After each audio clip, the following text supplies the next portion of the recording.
لقمان حکیم صاحب او د هغه استاد. کله چې لقمان حکیم صاحب له زده کړو څخه فارغ شو نو استاد یې ورته وویل لقمانه نن یوه وزه حلاله کړه او چې هر شی درته ښه ښکاره شو هغه ماته پوخ کړه. لقمان حکیم صاحب لاړ وزه یې حلاله کړه او د هغې زړه او ژبه په غړیو کې ښه سره کړل او استاد ته یې راوړل.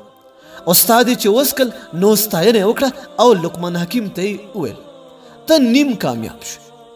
په بله ورځ استاد بیا لقمان حکیم صاحب ته وویل چې نن بله وزه حلاله کړه او په هغه کې چې تر ټولو بدخونده شی وي هغه زما لپاره پوخ کړه. لقمان حکیم صاحب هم لاړ بله وزه یې حلاله کړه او د تیر ځل غوندې یوازې زړه او ژبه راواخیستل، خو دا ځل یې په داسې ډول پاخه کړل چې ژبه یې خوږه پخه کړه خو له زړه سره یې مرچ مسالې ګډ کړل او ښه یې تریخ کړ. بیا یې خوږه ژبه او تریخ زړه سره ګډ کړل او د استاد مخې ته یې کېښودل.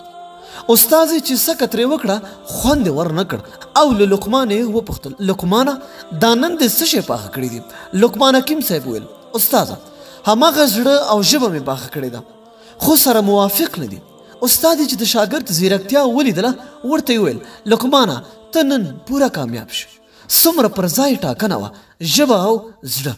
نو د کوم انسان زړه او ژبه چې یو وي دنیا به هم د هغې عزت کوي، خدای به هم ورڅخه راضي وي، او د چا زړه چې له ژبې سره موافق نه وي دنیا به هم بد ورپسې وای، خدای تعالی به هم ورڅخه راضي نه وي او هغه انسان به خپله هم هیڅکله خوشحاله نه وي.